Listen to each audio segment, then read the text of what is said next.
Bonsoir à tous, je m'appelle Ibara Gervelia, ancienne candidate au concours de PG. À présent, coach au concours club de l'éloquence.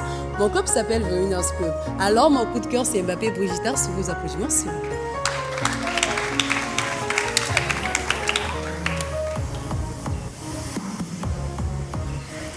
Bonjour à tous, je m'appelle Mbappé Brigitte, je suis en première A au lycée Aanitoubé. Je suis la candidate FF132 au concours interclub de l'éloquence.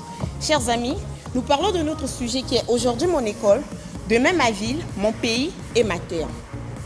Si nous voyons, parmi les endroits qui nous permettent d'apprendre, nous avons l'école. Et parmi les endroits qui nous permettent de vivre, nous avons la ville, le pays et la terre. Alors, comment faire pour entretenir ces endroits? Mon but ici, c'est non seulement de vous convaincre, mais aussi de vous changer de mentalité. Alors, mon exposé se déroulera sous 3 idées principales. La première, comment faire pour aimer et entretenir son école. La deuxième, l'entretien n'est pas uniquement réservé aux élèves, mais aussi aux enseignants et aux membres de l'administration. Et la troisième, tous nous devons nous impliquer dans un travail d'assainissement. L'école, c'est un lieu d'apprentissage. Alors, comment prendre soin d'elle? Comment montrer mon amour envers elle? L'école. Mon école à moi est composée des bâtiments, des murs, des salles de classe, ainsi que des élèves. Alors, étant qu'il y a un élève qui aime son école, quand j'arrive, je ne dois pas la trouver sale au moins. Même si ce n'est pas moi qui a fait cela. Mais quand j'arrive à mon école, dans ma salle de classe, et que je la trouve sale, je dois premièrement chercher des balais, nettoyer la salle de classe, ramasser des bouts de papier, essuyer les tableaux, ensuite attendre le professeur. Un bon élève, qu'est-ce qu'il fera quand à l'école, il faut respecter les biens publics? Tout simplement, éviter de griffonner sur le mur. Attendez un peu, prenons cet exemple. Dans cette salle où nous sommes, regardez un peu les salles de mur, regardez un peu par terre et voyez-vous, qu'est-ce que vous constatez? Je vois nombreux d'entre vous ici se font des photos. Pourquoi?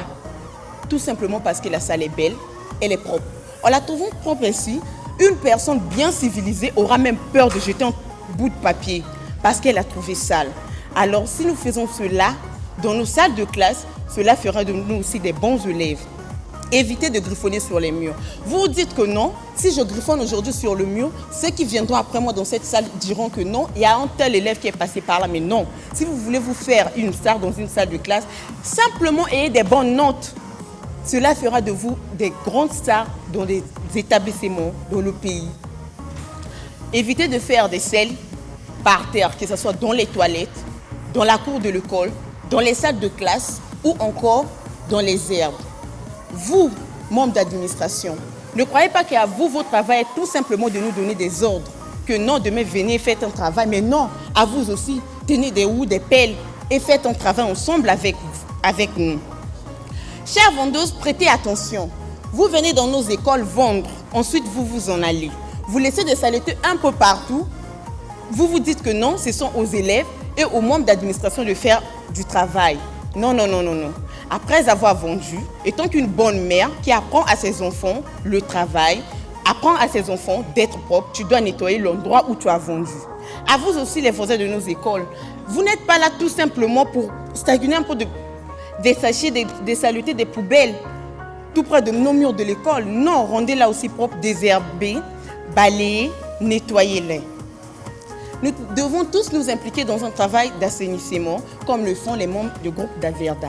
La ville congolaise a interdit des sachets, mais nous en trouvons toujours. Il y a des poubelles un peu partout dans la ville entière d'Averda. Mais la personne préfère jeter le bout de papier en sachet par terre. Il ne prend pas le temps de le mettre dans la poubelle. Pourquoi? Toi, un parent qui est assis devant moi, dans un bus, tu prends de l'eau, tu prends un gâteau, ensuite tu prends ton papier, tu jettes au goudron. Moi qui suis ton enfant, quel exemple aurais-je? Chers parents, chers membres du bureau, chers parents, je vous appelle à changer de mentalité, à nous donner des bons exemples.